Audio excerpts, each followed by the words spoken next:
بسم اللہ الرحمن الرحیم۔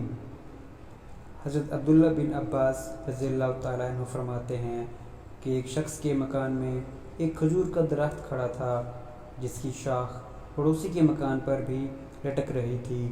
وہ پڑوسی غریب آدمی تھا۔ جب یہ شخص اپنے درخت پر کھجوریں توڑنے کے لیے چڑھتا تو حرکت سے کچھ کھجوریں پڑوسی کے مکان میں بھی گر جایا کرتیں، جن کو اس کے غریب بچے اٹھا لیا کرتے۔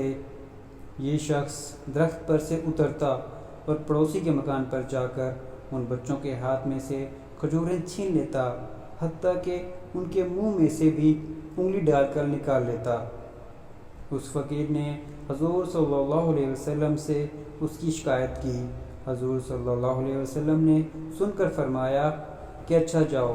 اس کے بعد کھجور کے مالک سے حضور صلی اللہ علیہ وسلم نے فرمایا کہ تمہارا فلاں کھجور کا درخت جو فلاں شخص کے گھر میں جھک رہا ہے، وہ تم مجھے اس وعدے پر دیتے ہو کہ تمہیں اس کے بدلے میں جنت میں کھجور کا درخت مل جائے۔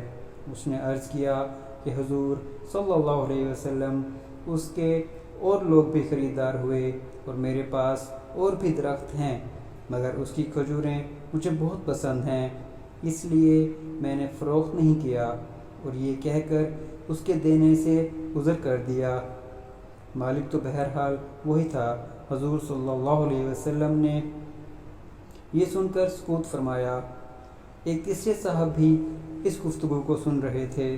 انہوں نے اس کے جانے کے بعد حضور صلی اللہ علیہ وسلم سے عرض کیا کہ اگر وہ درخت میں لے کر پیش کر دوں تو میرے لیے بھی وہی وعدہ جنت میں کھجور کے درخت کا ہے جو حضور صلی اللہ علیہ وسلم نے اس سے فرمایا تھا۔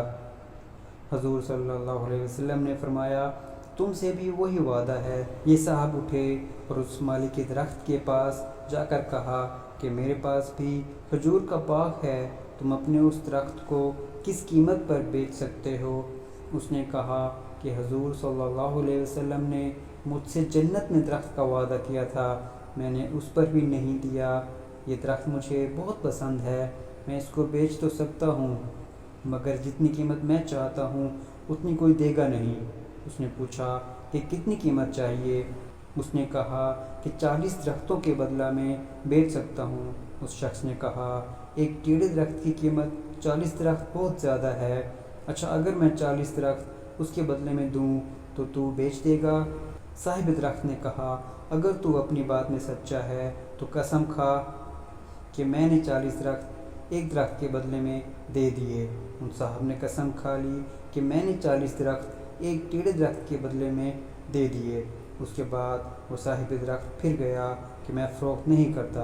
ان صاحب نے کہا کہ اب تو ہرگز انکار نہیں کر سکتا، تیرے کہنے پر میں نے قسم کھائی ہے۔ اس نے کہا کہ اچھا اس شرط پر کہ یہ سب کے سب ایک ہی جگہ ہوں۔ انہوں نے کہا تھوڑی دیر سوچ کر اس کا بھی وعدہ کر لیا کہ سب ایک ہی جگہ ہوں گے۔ بات پختہ کر کے یہ حضور صلی اللہ علیہ وسلم کی خدمت میں حاضر ہوئے کہ حضور وہ درخت میں نے خرید لیا ہے۔ وہ حضور صلی اللہ علیہ وسلم کی نظر ہے۔ حضور اقدس صلی اللہ علیہ وسلم نے اس فقیر کے مکان پر تشریف لے گئے اور وہ درخت اس فقیر کو مرحمت فرما دیا۔